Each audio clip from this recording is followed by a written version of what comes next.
ecologia e ciclos biogeoquímicos, né? E eu falava sobre como é que a gente deve estudar a ecologia, de modo que... Só um momento, alguém está tentando entrar? Ó, a minha tá... só um momento, tá, pessoal? Só um momentinho. É porque para mim deu uma bugada aqui, tá? Só um momento.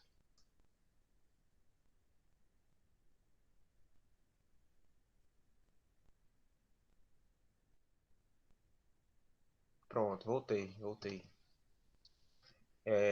Então eu dizia, né, pessoal, quando a gente se preocupa com as questões ecológicas, não são apenas questões naturais. A gente tem que ver também as questões onde o homem, sendo a única espécie que é capaz de causar um desequilíbrio em outras espécies ao ponto de extingui-las. Claro, se a gente estudar o fenômeno principalmente dos fósseis, que a gente viu um pouquinho na aula passada, há eventos naturais que são causadores de devastação ao ponto de causar extinção de espécies, né? Por exemplo, houve períodos de muito mais calor do que existe agora, existiu períodos de era do gelo, existiu períodos de grande atividade vulcânica, mas tudo isso, pessoal, é, digamos assim, de maneira natural. O homem, o ser humano, ele também faz parte do ambiente, óbvio, né? Ele é um dos seres vivos. Todavia, ele é o maior causador de impacto ambiental, por assim dizer, né? O maior causador de desequilíbrio ambiental. Então, o estudo da ecologia, ele vai servir para a gente estudar os locais naturais, ainda não tocados. Por exemplo, professor, tem muitas regiões ainda da Amazônia e de algumas partes do mundo que ainda não foram tocadas, que tem mata nativa e tal. O que é que pode acontecer se a gente chegar a explorar esses locais? Bom, pessoal, certamente nesses locais que nunca foram mexidos, digamos assim, lá possuem espécies de todos os tipos que a gente ainda não conhece, inclusive espécies de bactérias, de fungos, de vírus, que talvez causem algum dano, talvez pior que essa pandemia que a gente está vivendo agora. Então é extremamente importante o ambiente que a gente já devastou até os dias de hoje, né? Eles ainda existem locais de mata fechada que nunca foi, que ainda é preservada, que a gente não mexa, justamente porque a gente não sabe o que tem lá. E, inclusive, eu estava vendo que algum pesquisador, viu que essas variações de coronavírus, eles são de ambientes de matas fechadas. Esses vírus, eles não são de ocorrência natural assim, não. Então, provavelmente, um vírus como essa cepa do coronavírus, ele apareceu para a gente justamente por conta dessa entrada da gente nessas matas mais fechadas, questão de desmatamento. Então, o que a gente vai fazer agora? A gente vai fazer uma pequena definição de ecologia, né, para a gente entender o que é que a gente vai estudar, né? Então, definição, né, de ecologia seria a palavra ecologia, ela significa, ela é tirada, né, de duas palavras gregas, né, uma que é oikos, que significa casa, e logos, que significa estudo, né? Então, ecologia seria o estudo da casa. E de que casa a gente está falando? A casa que a gente fala na ecologia é o próprio planeta Terra. E como eu falei, né, a ecologia ele tem esse papel de entender o ambiente e entender principalmente quais são os fatores que possibilitam a sua alteração. A gente sabe, por exemplo, que a questão do derretimento das calotas polares, como o planeta Terra ele passa por períodos de maior temperatura e menor temperatura naturalmente, parte do derretimento das calotas polares, por exemplo, é natural. Todavia, como a gente explora muito a questão dos combustíveis fósseis, liberando gás carbônico para a atmosfera e outros gases também, não só o gás carbônico, tá? Nós temos aí um aumento da questão do efeito chamado efeito estufa. Aí já vou até adiantar uma parte para vocês. Você pode se perguntar, efeito estufa, ele é uma condição boa ou ela é uma condição ruim? Na verdade, pessoal, o efeito estufa, ele é uma condição natural, certo? O nosso planeta tem a temperatura de aproximadamente 25 graus em toda a superfície. Isso, obviamente, que tem locais mais frios, tem locais mais quentes, mas em média, nós temos aqui uma temperatura na superfície da Terra de 25 a 30 graus. E essa temperatura, considerando as variações, ela é desse jeito por conta do efeito estufa. Então, eu lembro muito bem que quando eu fazia ensino médio, e quando eu fazia o ensino fundamental, principalmente, há alguns aninhos atrás, eu lembro que quando alguém falava de efeito estufa, sempre isso me causava assim, aquele negócio, droga, efeito estufa parece um negócio ruim. Mas, na verdade, com o tempo eu aprendi que o efeito estufa, na verdade, é uma parada natural, entendeu? É uma coisa que acontece. Então, a gente tem que entender o que é que acontece naturalmente e saber onde é que a gente está mexendo de uma maneira, entre aspas, não natural. É comum também de a gente observar que a espécie humana ela tem digamos assim, uma prepotência de achar que é a espécie mais desenvolvida. Até falei na aula passada que não existe espécie mais evoluída. Essa, essa questão de maior evoluído não existe, tá, pessoal? Nós fazemos parte do ambiente. E esse ambiente, ele deve compor com a gente uma unidade, um equilíbrio. E se a gente tender a um desequilíbrio no nosso ambiente, a gente vai com certeza não só eliminar outros seres vivos, mas como também a gente pode nos eliminar, pessoal.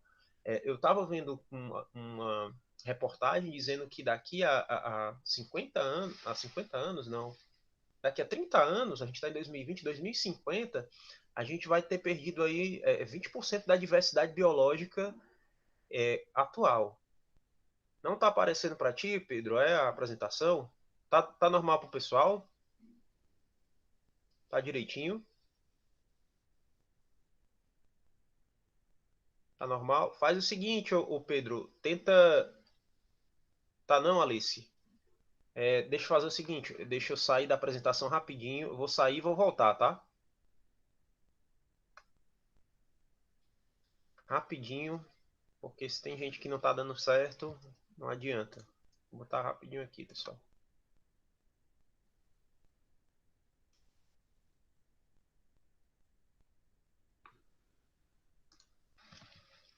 E agora, aparece? Ah, peraí, só um momento. É pra estar aparecendo agora, tá, pessoal? E tá tranquilo agora? Tá aparecendo pra ti, Pedro? Tá aparecendo pra ti ou Alice? Tá tranquilo? Beleza. Pois então eu vou voltar aqui, tá? Então eu botei essa figura aqui, pessoal, para que a gente possa refletir, né? Aqui tem essa figura é bem emblemática porque você vê a mão de um ser humano, né, e o planeta Terra. Isso aqui mostra de certa maneira, né, o potencial de afetação que os seres humanos têm em relação à ecologia, né? Então, a ecologia sendo o estudo da casa, a gente tem que entender como é que a gente pode estudar melhor a nossa casa. Existe uma divisão, pessoal, na biologia, chamada de níveis de organização, certo? Que vem lá do átomo, que o átomo ele se organiza em moléculas, moléculas em organelas, organelas em células, células em tecidos, tecidos em órgãos, órgãos em sistemas. E os sistemas, eles produzem um indivíduo. Então, os indivíduos eles foram estudados por nós, né, no primeiro e no segundo ano, principalmente no segundo ano, onde vocês viram lá, né, vírus, bactérias, algas, outros seres vivos. E esses seres vivos, coletivamente, nós conhecemos como população. Então, uma coletânea de indivíduos em determinado ambiente, em determinado local, sofrendo as consequências daquele local, se todos forem da mesma espécie, nós chamamos esse conjunto de população. Então, as populações, pessoal, elas vão variar em quantidade de indivíduos. A gente pode observar o que nas populações? Taxas de mortalidade, taxas de natalidade. taxas de mortalidade e natalidade, né? Como é que essa população aumenta, como é que essa população diminui? Será que essa população ela pode se extinguir? Então isso a gente pode estudar na ecologia. Quando nós consideramos dentro dos ambientes, as populações elas podem interagir entre si. E quando nós temos o conjunto de populações interagindo entre si, nós temos o conceito que nós chamamos de comunidade. Então, o que é que significa comunidade? Significa um conjunto de populações que interagem entre si, tendo consequências dessa interação. Por exemplo, à medida que você quais são as principais interações entre populações? Principalmente, pessoal, o fenômeno que nós conhecemos como competição, né? Você imagina que existe um indivíduo querendo se alimentar do outro, né? E um conceito que nós vamos ver aqui mais para frente, que é o conceito de cadeia alimentar. A principal interação entre as comunidades é principalmente a relação alimentar, de um indivíduo precisando se alimentar do outro para obter energia. E além do mais, pessoal, essas comunidades, elas podem em conjunto interagir juntamente com o seu ambiente físico num conceito que nós conhecemos como ecossistemas. Então a gente vai ver um pouco mais para frente, pessoal, a questão dos ecossistemas. Os ecossistemas são as comunidades biológicas interagindo entre si dentro de um contexto ambiental que vai variar em temperatura, vai variar em umidade, vai variar em salinidade, vai variar em regime de chuvas, de clima. Então, ecossistemas nós consideramos as comunidades biológicas junto com alguns fatores físicos, né? Físicos e químicos que a gente vai considerar mais para frente. E, finalmente, nós temos o conceito de biosfera, que seria nosso planeta Terra em si, né? Com todos os ecossistemas ligados uns aos outros. Esse ano a gente teve alguns exemplos de ecossistemas influenciando uns aos outros, digamos assim. Eu não sei se vocês lembram no começo do ano, não sei se vocês lembram, teve uma reportagem que mostrou que existem partículas de poeira que saem lá do deserto do Saara, na África, e essas partículas de poeira, esse ano, formou um céu assim coberto, né, em algumas regiões do Brasil, inclusive, porque esse fenômeno de trazer essas partículas viajando através do planeta acaba fertilizando o solo de algumas outras regiões. Por exemplo, hoje a gente sabe que alguns minerais que existem, por exemplo, que nutrem plantas da Amazônia, elas vêm, né, através desses minerais que vêm lá do deserto do Saara. Só para a gente ter um pouco de noção de como os ecossistemas interagem. Tá dando para entender até agora, pessoal? Tá tranquilo? Tá difícil? Eu tô fazendo assim considerações bem genéricas, só para que a gente possa ter já algumas ideias sobre o que a ecologia trabalha, certo? Eu vou falar assim de coisas bem grandes, digamos assim, bem de ecologia que a gente chama de ecologia macro, né? De ecologia global. Aí depois a gente vai aos poucos vendo a ecologia das populações, depois a ecologia das comunidades, até a gente chegar na ecologia dos ecossistemas. Joyce, a questão do ecossistema, a gente tem que reconhecer o seguinte: os ecossistemas eles são comunidades, né, diferentes, e essas comunidades elas vão sofrer com várias questões físicas, né, que nós vamos até definir mais para frente, que são os fatores abióticos, como por exemplo, vamos imaginar aqui, eu até usei esse exemplo, não usei ele ainda não. Por exemplo, existem plantas como por exemplo os pinheiros. Os pinheiros são plantas que você encontra geralmente na região sul do Brasil, que você pode trazer essas plantas de lá para cá e elas conseguem sobreviver. Todavia, como elas são plantas de frio, quando você traz ela para cá, ela não produz as suas sementes, que é o pinhão. Por quê? Porque aquelas plantas precisam daquele ambiente para poder se desenvolver. Então, só para a gente ter uma ideia aí de como a questão, principalmente aqui da temperatura, como aqui é mais quente, afeta o estilo de vida daquela planta em particular. A planta em si não morre. Tem plantas que você tirar de um lugar para outro, elas podem morrer. Outras, elas deixam de se reproduzir. É muito comum, por exemplo, nos rios, você encontrar, de repente, em algum rio, lago, lagoa, aparece um monte de peixe morto. Acho que vocês já devem ter visto esse fenômeno acontecer. Por que que isso acontece? Uma das causas principais de os peixes morrerem em um determinado ambiente lacustre é porque você aumenta a temperatura da água, ou num dia mais quente, ou você adicionando, por exemplo, resíduos de lixo industrial, que geralmente alguns resíduos de lixo industrial eles aumentam a temperatura da água e isso faz com que o oxigênio dissolvido na água reduza. Aí qual é a consequência do menor quantidade de oxigênio na água? Os peixes morrem. Então, é só para a gente ter uma ideia, pessoal, como esses fatores físicos eles afetam a atividade dos seres vivos. E isso a gente estuda na ecologia dos ecossistemas.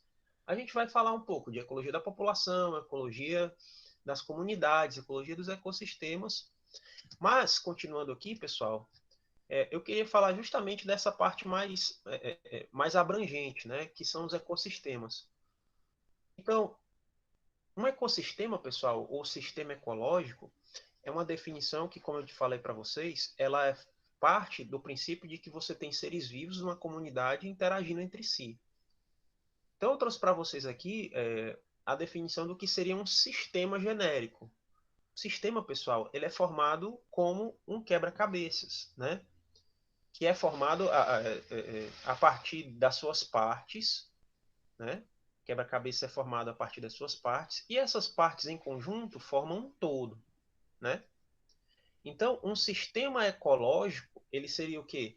As partes, como numa engrenagem, né? Como eu coloquei aqui, dentro de um contexto ambiental.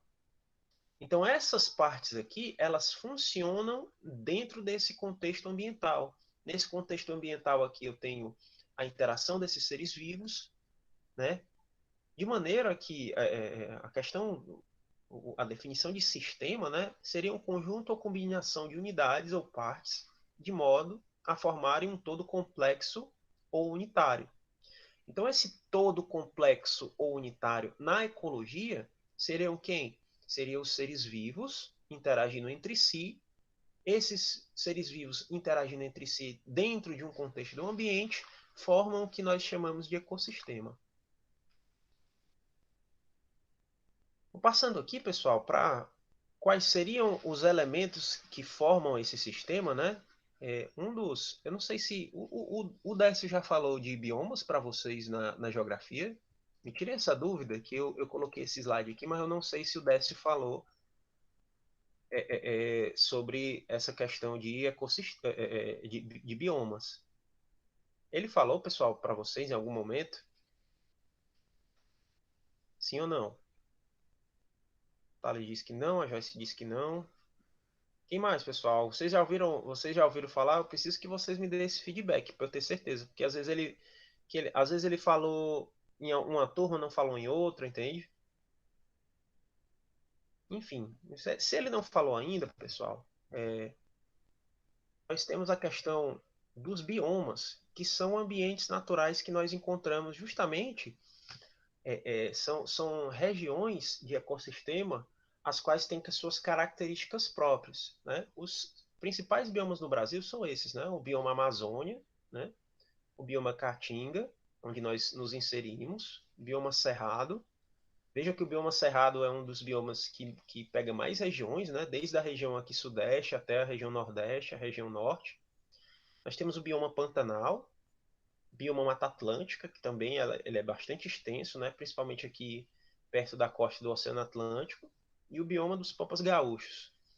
Então, cada um desses elementos aqui, pessoal, eles têm os seus seres vivos próprios, têm suas características de clima, de regime de chuvas, de solo, de plantas, de animais característicos, individualizando esses sistemas.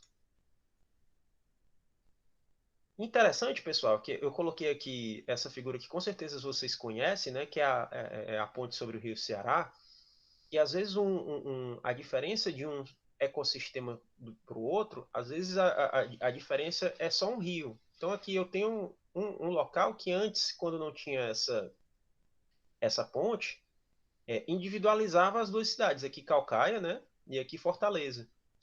Então, a construção de algumas construções humanas, por exemplo, né, quando você passa uma pista aqui, você dá o acesso para que esses ecossistemas aqui eles possam interagir entre si.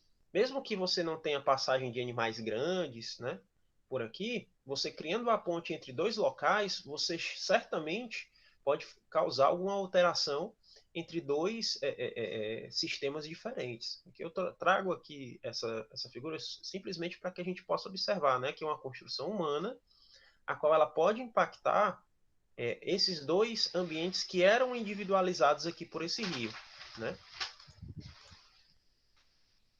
E um ecossistema, pessoal, ele não precisa ser uma coisa muito grande, não. Às vezes um ecossistema, o ecossistema que você precisa estudar para você entender determinado ponto, pode ser, por exemplo, aqui a construção da casa de um João de Barro, né? Então aqui, pessoal, nessa árvore, você tem todo um contexto ecológico que pode proporcionar com que essa ave construa a casa dela, pode proporcionar com que essa ave ela possa pôr ovos, né, ter as suas relações com o indivíduo do sexo oposto.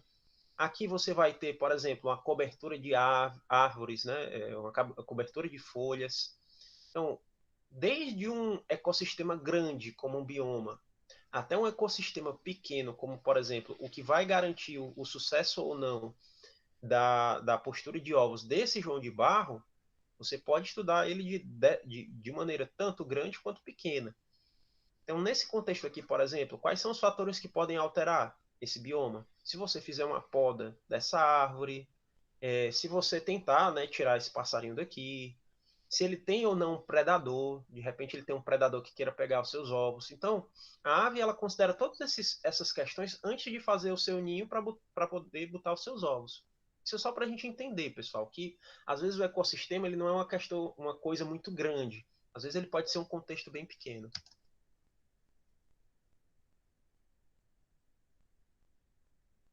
Dito isso, pessoal, independente se o sistema ele é grande como um bioma ou se ele é pequeno como a gente viu ali, né, a questão do João de Barro, os sistemas ecológicos, ou seja, os ecossistemas, para a gente poder estudá-los de maneira melhor, nós temos que considerar ele como um sistema aberto, sendo que esse sistema tem um ambiente interno, né? No caso ali do João de Barro, qual é o ambiente interno dele? O ambiente interno dele é a árvore propriamente dita, né? No caso ali da ponte sobre o Rio Ceará, qual é o ambiente interno? A gente pode estudar ali o ambiente ali daquele rio que vai desembocar no mar. Ali você vai ter espécies específicas daquele contexto, do mangue. Ou você pode, por exemplo, pegar a região Nordeste, que tem uma boa área de caatinga. Então, o ambiente interno é aquele ambiente de estudo.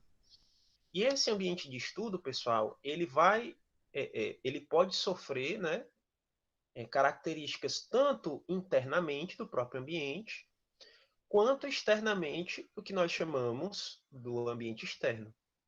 E o ambiente externo e interno, eles vão receber materiais, né, e energia dos ambientes para que esse ambiente que você está estudando, esse ambiente interno, você possa entendê-lo melhor. Que matéria é essa que pode entrar nesse ambiente interno? Por exemplo, pode ser a forma de alimentação do indivíduo, né, as plantas que fazem parte daquele contexto. E a energia que vai entrar no ambiente em estudo, pessoal, geralmente a gente coloca no contexto das cadeias alimentares, né? Nós temos as cadeias alimentares, como a gente vai ver mais para frente, elas garantem com que os indivíduos desse ambiente interno eles possam ou não sobreviver, né? Se você tem uma disponibilidade de energia, né, através do alimento, ou se você tem uma redução dessa energia disposta.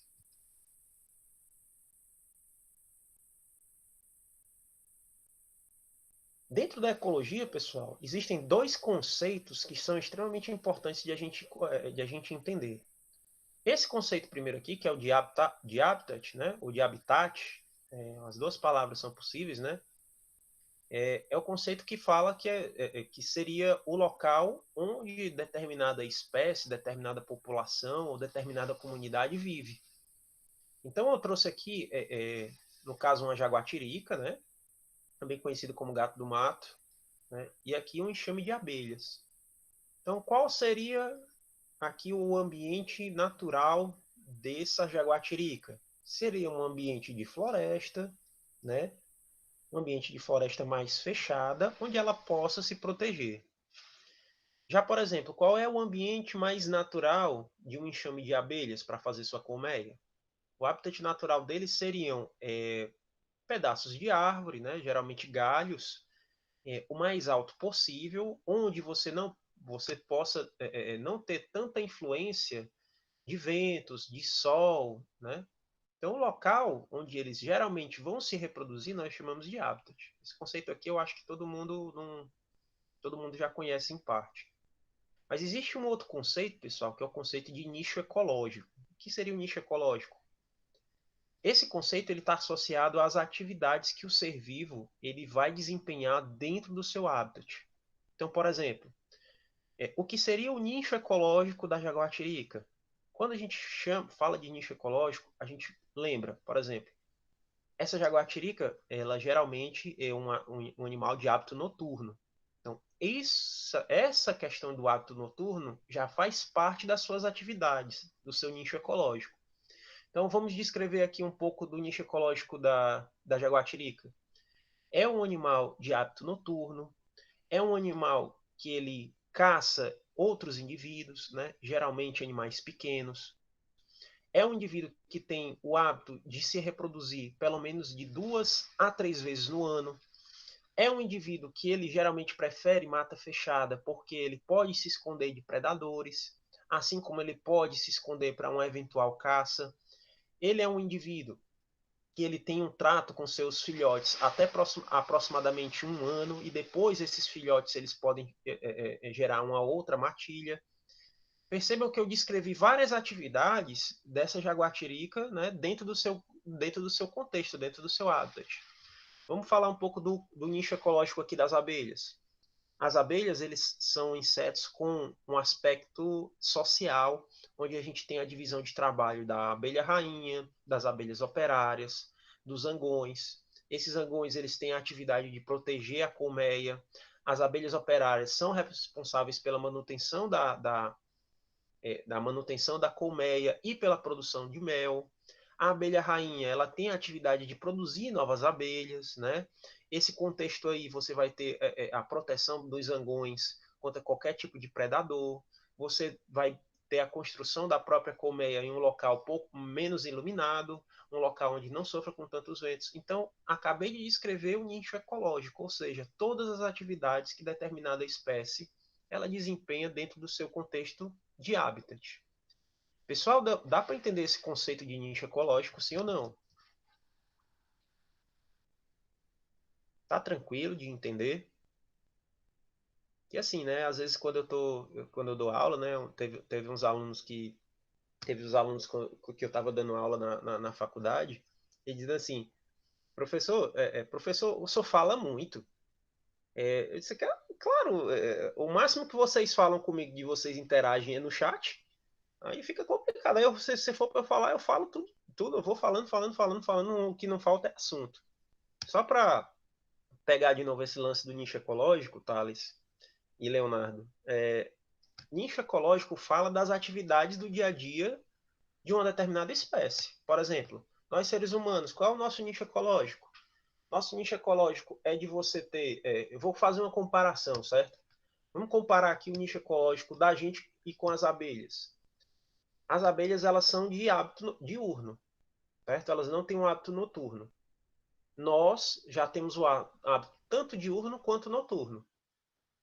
Quanto à questão de descendentes, geralmente o ser humano ele deixa no máximo 2 ou 3 descendentes por ciclo reprodutivo. O mais comum é um. Uma abelha rainha ela já deixa de 200 a 300, tem abelhas que chegam a 1.000 insetos em apenas uma ninhada. Ou seja, já são nichos um pouco diferentes. Um contexto importante de a gente entender nicho ecológico, pessoal, é exatamente quando os nichos ecológicos eles se batem.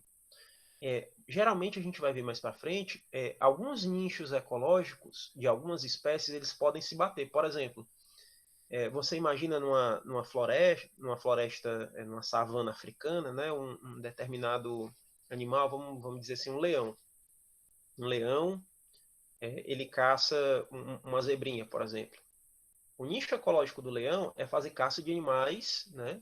De animais que possam lhe servir como alimento. É o seu nicho em relação à sua forma de alimento.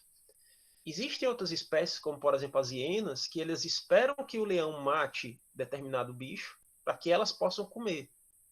Então eu tenho um animal que ele caça ativamente e outro animal que caça passivamente.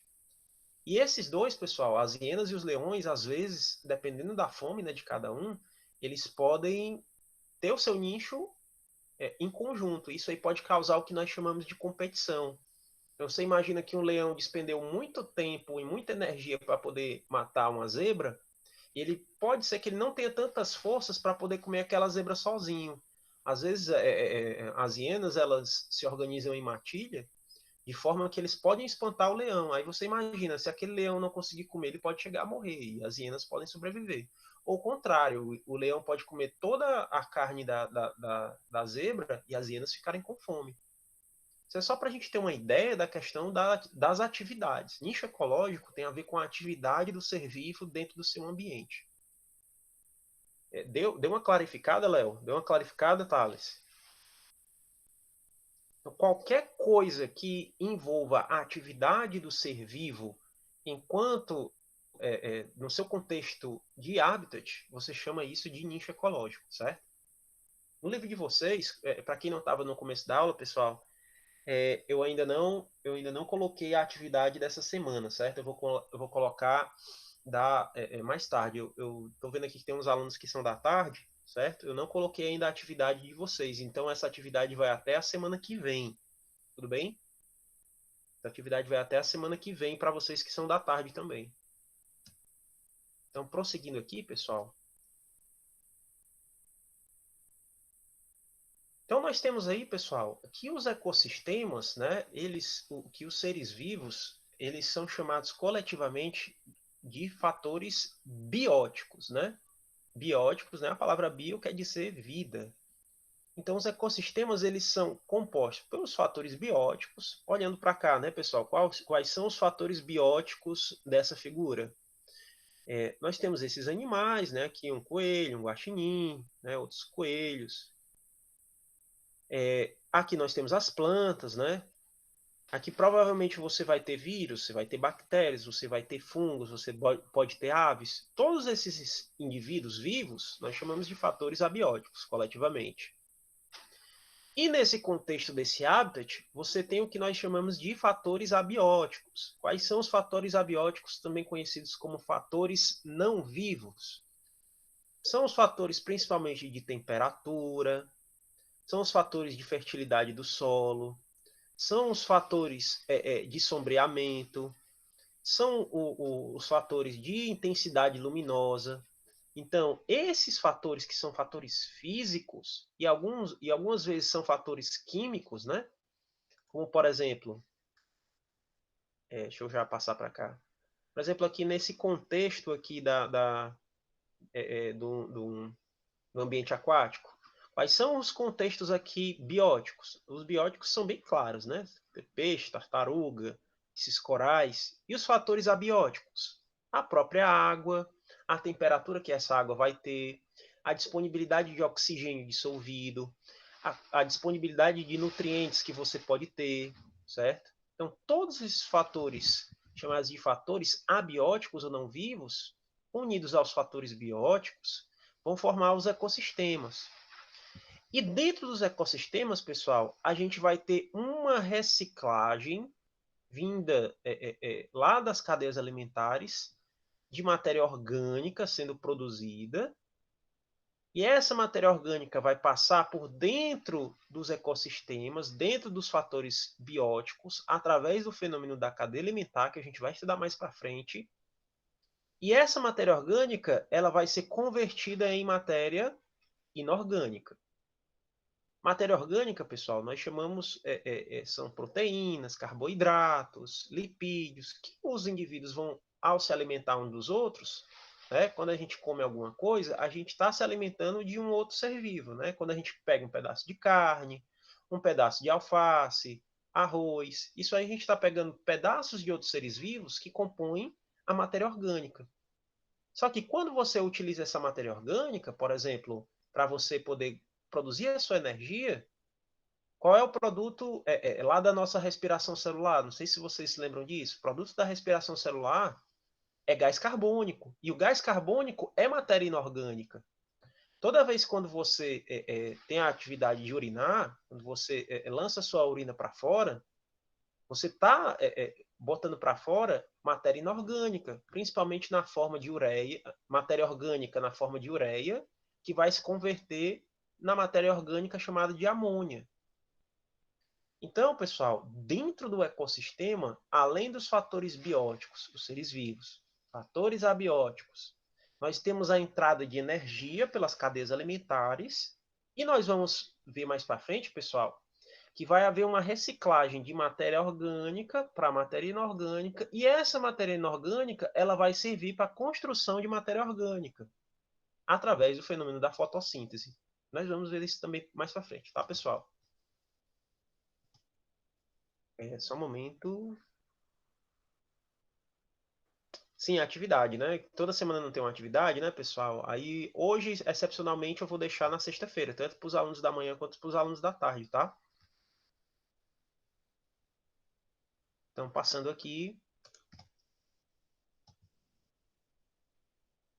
Finalmente, pessoal, a gente pode definir de uma maneira mais clara o que seria um ecossistema. O que seria um ecossistema? Um ecossistema, pessoal, a gente viu lá naquele conceito anterior, né? Que o conjunto de ecossistemas forma a biosfera. Todavia, né, óbvio que a gente vai estudar a biosfera como um todo, mas o ecossistema seria, digamos assim, o sistema mais. Como é que eu posso dizer? Seria a unidade mais estudada, digamos assim, pelos ambientalistas, pelos ecologistas. Então, quando a gente entende o ecossistema, pessoal, a gente entende as comunidades, a gente entende as populações e a gente entende os indivíduos. Então, a definição de ecossistemas seria a unidade natural de unidades bióticas. Vejam que sempre quando tem um termo importante, eu estou destacando aqui, né, com uma cor. Então, ecossistema é unidade de unidades bióticas e abióticas com interações mútuas, ou seja, as unidades bióticas e abióticas, né, vão interagir mutuamente, constituindo um sistema estável. Quando eu coloco aqui sistema estável, pessoal, eu entendo que o ambiente ele tende a um equilíbrio, a uma estabilidade. Pode ser por algum motivo que esse sistema ele entre em desequilíbrio. Então, uma das coisas que a gente tem que entender dentro da ecologia é exatamente a questão do ponto em equilíbrio e o ponto fora desse equilíbrio, certo? Então, continuando aqui, são interações mútuas que consistem em um sistema estável, no qual ocorre intercâmbio circular de matéria e fluxo unidirecional de energia. Essa parte aqui, pessoal, de intercâmbio de matéria e fluxo de energia, eu vou falar para vocês com maior detalhes lá quando a gente estiver falando sobre cadeias alimentares, na próxima aula, certo? Então, essa partezinha aqui a gente vai expressar melhor lá na aula que vem, que é a aula sobre cadeias alimentares. Beleza.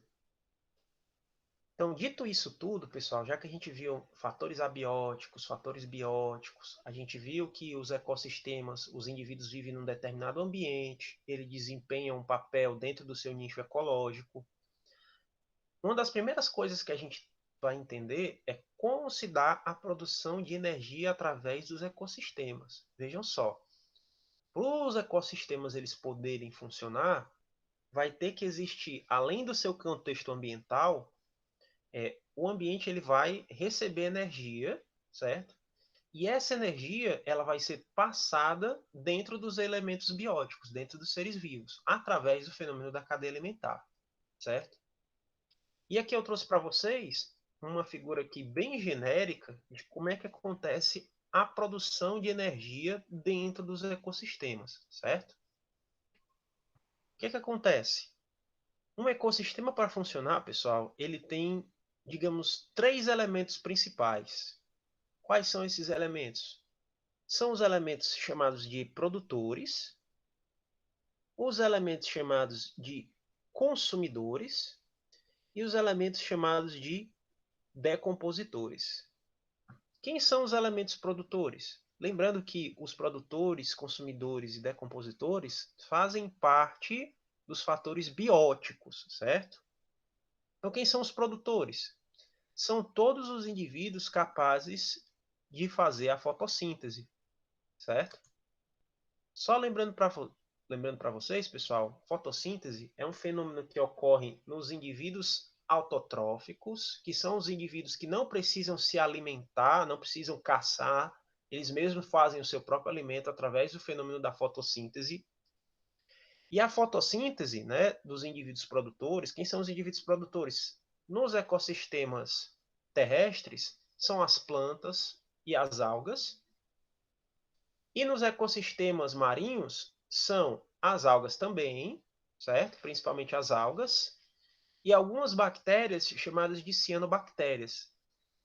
Então, de novo, produtores são os indivíduos capazes de fazer a fotossíntese. Eles não precisam pegar o seu alimento de uma fonte externa. Eles mesmos fabricam a sua própria alimentação. E essa alimentação, pessoal, feita pelos produtores, certo? Através do fenômeno da fotossíntese ou da quimiossíntese, a quimiossíntese, pessoal, é um fenômeno semelhante à fotossíntese. Qual é a diferença entre um e outro? A diferença está na energia. Enquanto os indivíduos fotossintéticos, eles pegam a energia do Sol, né, que é a nossa fonte primária de energia dos ecossistemas. O Sol é que fornece 99% da energia que existe nos nossos ecossistemas, certo? Então, os produtores fotossintéticos, eles pegam a energia do Sol. Por exemplo, vamos dar o exemplo aqui das plantas. As plantas absorvem o gás carbônico pelas folhas, absorvem água pelas raízes, certo? Junto com a água que vem pelas raízes, absorvem a matéria inorgânica, que são sais minerais, lá pelas raízes. E lá na folha, junta isso aqui tudo, CO2, água e matéria inorgânica na forma de sais minerais, para produzir a matéria orgânica, ou seja, para produzir o próprio corpo da planta, da alga, da cianobactéria. E nesse processo existe a produção do gás oxigênio. Então veja só qual a importância dos indivíduos produtores. Eles captam energia no ambiente, certo? No caso da fotossíntese, essa energia do Sol. No caso da quimiossíntese, professor, essa energia ela pode vir de outra fonte, certo? Que geralmente é uma outra reação química. Ou então alguma energia vinda de fontes quentes, como por exemplo, existem algumas bactérias que elas aproveitam, que elas vivem próximos a ambientes de vulcões, e aquela energia de temperatura dos vulcões fornece energia para que elas possam transformar CO2 e água em matéria orgânica. Então, quando a fonte de energia é outra que não a luz do Sol, nós chamamos de quimiossíntese. Enfim, então a importância dos produtores é pegar a energia externa, pegar sais minerais do ambiente, junto com CO2 e água, para produzir matéria orgânica e oxigênio. Esses produtores, a gente pode dizer que eles são o início de todas as cadeias alimentares, já que eles captam energia do ambiente e a partir dessa energia deles, vai passar essa energia para os indivíduos, primeiramente consumidores. Quem são os indivíduos consumidores? São os indivíduos que se alimentam dos produtores ou indivíduos que se alimentam de outros consumidores. Vamos imaginar aqui, pessoal, mais para frente eu vou eu vou falar propriamente de cadeia alimentar. Isso aqui é só para a gente entender o início da questão da energia, né? Mas vamos imaginar uma cadeia alimentar, um capim, um boi e você. Então, por exemplo, o boi, ele se alimenta de um capim, você pode se alimentar de partes do boi, né? Claro que você não vai comer o boi inteiro. Então aí você tem, pessoal, uma cadeia alimentar. Vejam só, toda cadeia alimentar, ela sempre começa por um indivíduo produtor. Então, você tem lá o produtor, né? Que no caso é o capim, né? E você vai ter o consumidor. O consumidor que se alimenta do capim é o que nós chamamos de consumidor primário. Nós que nos alimentamos do boi somos chamados de consumidores secundários. Então, pessoal, quem é o indivíduo consumidor? São aqueles que se alimentam ou dos produtores ou de outros consumidores. Dessa maneira, pessoal, essa matéria orgânica que foi produzida pelos produtores de início vai passar primeiro para os consumidores. E os indivíduos decompositores, pessoal, são os indivíduos que, quando ou um produtor ou um consumidor morre, são eles que vão fazer o processo de decomposição desses seres vivos. Então, por exemplo, se uma planta morreu, se lá no meu exemplo lá da cadeia alimentar o boi morreu, como é que eles vão ser decompostos no ambiente? Através dos indivíduos decompositores, que são principalmente bactérias e fungos. Esses indivíduos aqui, pessoal, né, produtores que produzem energia, eles podem pegar essa própria energia que eles produziram na matéria orgânica através do fenômeno da respiração, para quê? Para que eles possam produzir, para que eles possam gerar energia para ele mesmo. Então, por exemplo, os produtores, ao mesmo tempo que eles produzem matéria orgânica, e essa matéria orgânica ela tem energia, eles podem utilizar através do fenômeno da respiração a queima da matéria orgânica para que essa energia da própria matéria orgânica vá para eles. Quando ocorre o processo da cadeia alimentar, que o consumidor vai se alimentar do produtor, né? O consumidor ele vai pegar a matéria orgânica que vem de quem? Do produtor. Quando um consumidor, como por exemplo o ser humano, se alimenta do boi, ele vai pegar a matéria orgânica do boi. E todos esses indivíduos, eles retiram a energia da matéria orgânica produzida lá no começo pelos produtores através do fenômeno da respiração. E notem o seguinte, que interessante.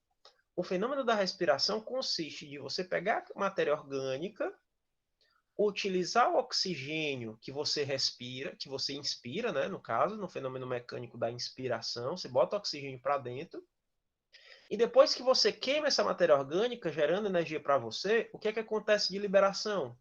Né? Você inspira o oxigênio e sai o que na expiração? Gás carbônico. Então sai o que? O gás carbônico. Vejam que o fenômeno da fotossíntese e da respiração são fenômenos antagônicos, certo? Nesse caso, pessoal, a energia ela vai passando através das cadeias alimentares de uma maneira unidirecional, certo? De forma que a energia produzida aqui, certo? Ela vai ser consumida para quê? Para a respiração, para o crescimento e para a reprodução, tanto dos produtores quanto dos consumidores e dos decompositores. Então, pessoal, dito isso, certo? Aqui a gente tem uma cadeia alimentar genérica, né? De novo, a gente vai falar mais de cadeia alimentar mais para frente. Isso aqui é só para a gente entender o início dos ecossistemas, da questão da entrada de energia. A partir disso, a gente vai começar a entender da onde é que vem essa matéria inorgânica, de onde é que vem esses sais minerais que são absorvidos pelos produtores. A gente já entendeu que a energia vem primariamente do Sol, né? 99% da energia dos ecossistemas vem do Sol. E de onde é que vem essa matéria inorgânica? De onde é que vem esses sais minerais? Para isso, pessoal, a gente vai tentar responder essa pergunta aqui. Como se dá o movimento dos materiais, desses materiais, através dos ecossistemas? Esses materiais que eu estou chamando aqui são exatamente os materiais inorgânicos, ou seja, os sais minerais. Para a gente entender o movimento desses sais minerais através do ambiente, né, onde os produtores vão absorver todos essa parte inorgânica, nós estudamos o que nós conhecemos como ciclos biogeoquímicos, que é justamente os ciclos de circulação dos elementos dentro dos compartimentos, certo? Vou só voltar aqui, pessoal. A gente vê de novo aqui a reação da fotossíntese. Significa o que a fotossíntese? Gás carbônico reagindo com a água, juntamente com sais minerais, para produzir matéria orgânica. Da onde é que vem esse CO2? Da onde é que vem a água? Da onde é que vem os sais minerais? É isso, pessoal, que os ciclos biogeoquímicos trazem de resposta.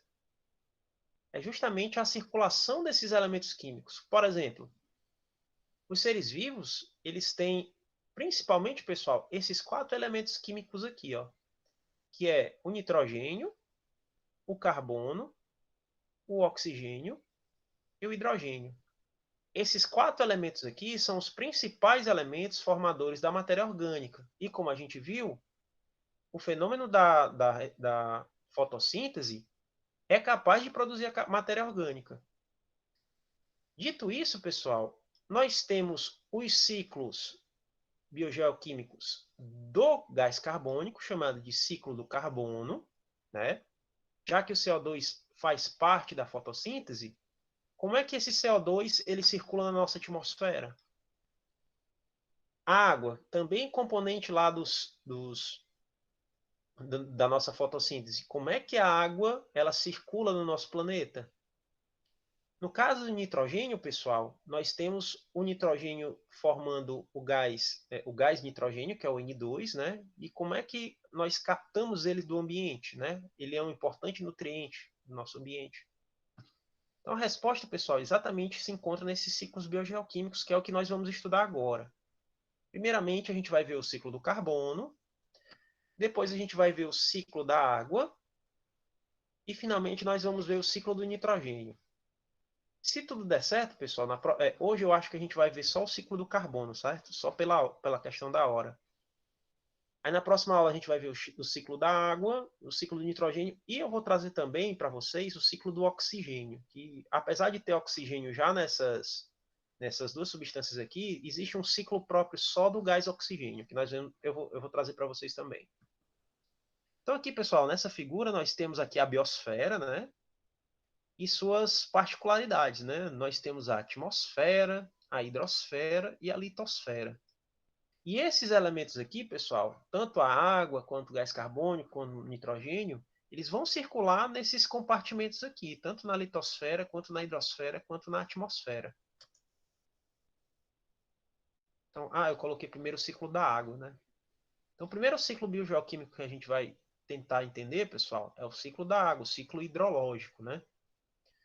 O ciclo da água, pessoal, ele é um ciclo extremamente importante porque ele vai ditar várias coisas, não só para a questão da fotossíntese, mas, por exemplo, você vai ter a questão do clima, você vai ter a questão do regimes de precipitação, que pode ser na forma de chuva, que pode ser na forma de neve, que pode ser na forma de granizo. Então, a água é um componente extremamente importante para os seres vivos, né? Nós sabemos que a maioria dos seres vivos, pelo menos 70%, é formado de água. Só que a água, no seu estado natural, né, na maior parte do nosso planeta, ela está na forma líquida, nos oceanos. Alguma parte, né, nós encontramos em forma solidificada, tanto nas calotas polares quanto em regiões de maiores altitudes, né, em montanhas mais altas, né. E a água, pessoal, ela sofre com alguns fenômenos físicos, né, que são fatores abióticos. Quais são os fatores abióticos que alteram a questão do ciclo da água? Principalmente a questão da evaporação, né? Que acontece quando a energia emitida pela luz solar ela chega até um corpo hídrico, como por exemplo aqui eu tenho um oceano, pode ser também aqui um açude, pode ser um rio, e a água ela evapora, né, dos habitats, né, para formar o elemento que nós conhecemos como nuvens, né? Essas nuvens formadas, elas podem voltar ao ambiente na forma de precipitação. É importante salientar, pessoal, que a maior quantidade de precipitação que nós encontramos no planeta Terra não é no continente, são nos próprios oceanos. Quando a gente considera o oceano, pessoal, a maioria da parte da água que evapora dentro de um oceano, ela cai no próprio oceano. Então você vai ter um ciclo hidrológico dentro do oceano muito mais potente do que um ciclo hidrológico no continente. Outro fenômeno importante também em relação à questão da precipitação é que você encontra maior precipitação no ambiente litorâneo do que mais para o interior do continente. É por isso que você vê, por exemplo, aqui em Fortaleza, Calcaia e região metropolitana, você vê que o regime de precipitação geralmente é maior aqui do que, por exemplo, para o interior do estado, para Sobral, para Juazeiro do Norte, em outros locais. Por isso que lá também é mais quente, porque você vai ter lá, pessoal, uma umidade do ar menor, um pouco menor, entendeu? Você vai sentir a sensação na pele um pouco maior de temperatura do que aqui. Dito isso, pessoal, quando a água ela precipita, né, na forma de chuva, na forma de neve, independente da forma com que ela precipite, o que pode acontecer com essa água? No continente, a água ela vai fazer o fenômeno que nós chamamos de escoamento superficial. E esse escoamento superficial vai acontecer por onde? Pela própria terra, né, por cima da terra, ou através de corpos hídricos, que no caso são os rios, certo? Então, precipitando essa água, ela vai cair no solo. No solo, o que pode acontecer? Ela pode escoar superficialmente, tanto pelo próprio solo quanto pelos rios. Parte dessa água, ela vai adentrar no solo, né? E ela pode formar o que nós chamamos de lençol freático, né?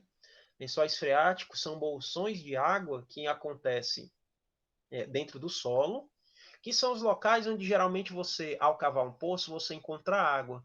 Por que você encontra água em alguns locais onde você cava 2, 3 metros, você já encontra água, e às vezes você cava 10, 20, 100 metros, você não encontra, porque você, naquele local, tem maior precipitação, então você pode ter um poço que seja mais raso. Geralmente você, aqui na parte litorânea, né, você encontra poços mais rasos.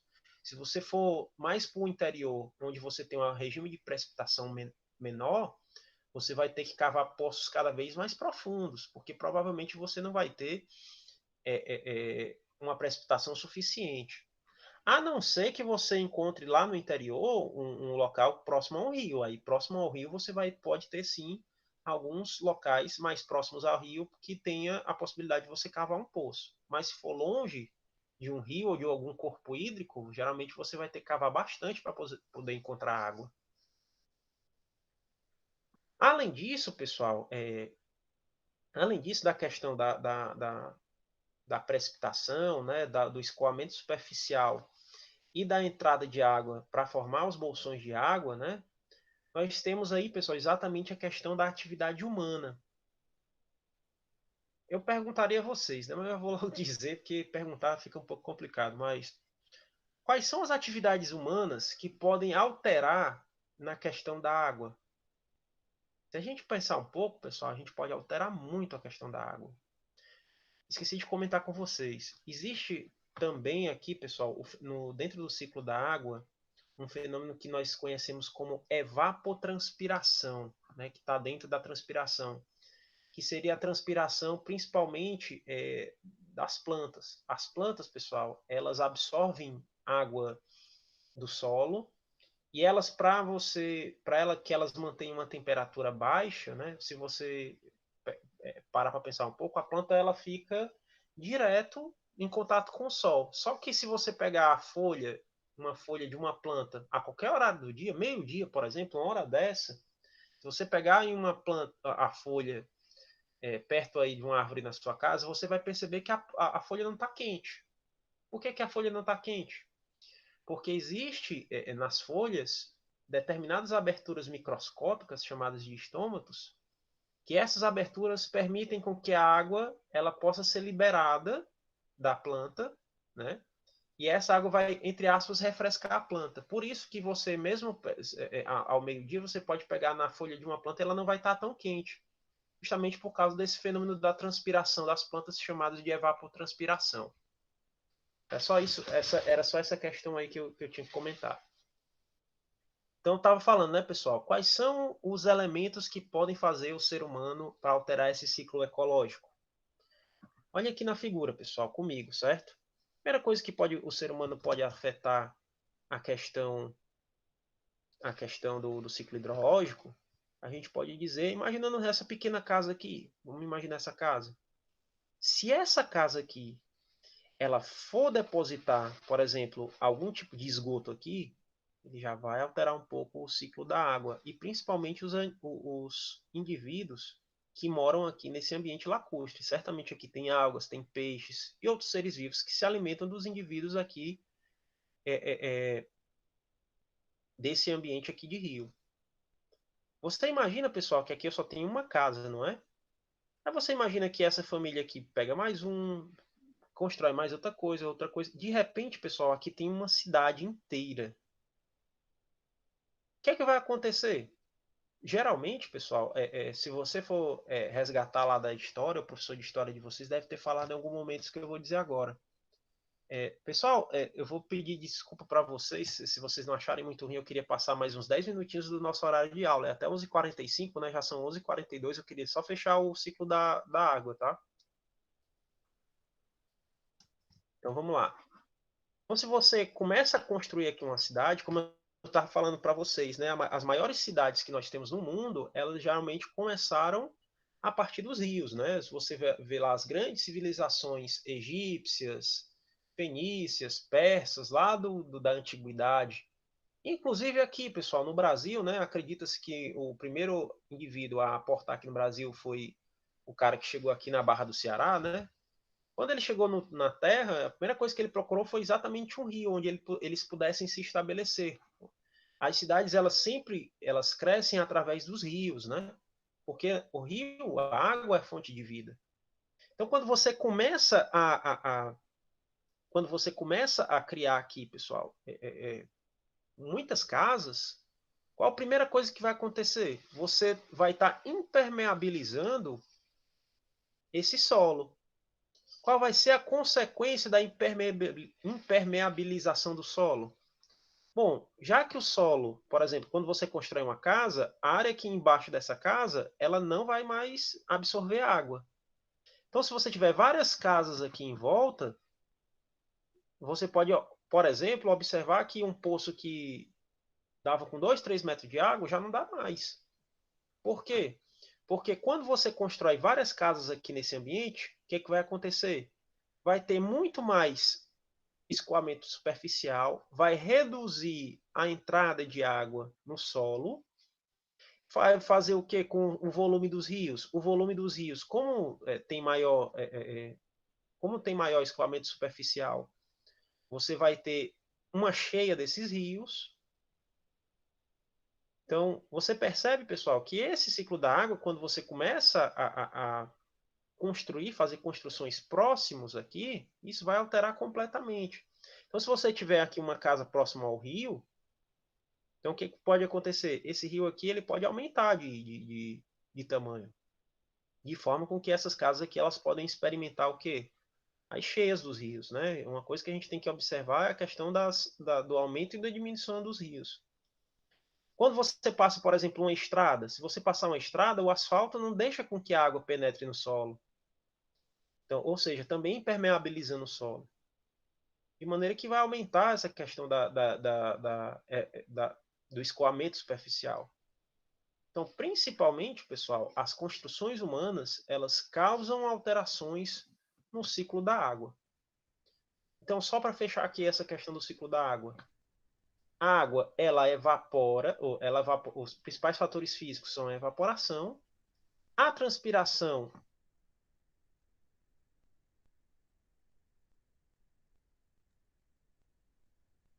árvores daqui, pessoal, se você tira essas árvores, o que é que você vai deixar de ter? A chamada evapotranspiração.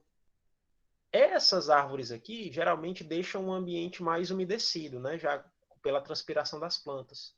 Se você desmatar isso tudo aqui, pessoal, o que é que vai acontecer? As casas que vão ficar aqui novas não vão ter as árvores para poder dar essa calmada no clima. Então, quando você desmata um determinado local, as plantas que geralmente amenizam, jogam água para o ambiente através da transpiração, elas vão fazer com que aquele ambiente fique mais quente, justamente pela ausência delas. Então, nós temos a evaporação, transpiração, a precipitação e o escoamento. São esses os elementos principais do ciclo hidrológico. Alguma dúvida em relação a isso, pessoal?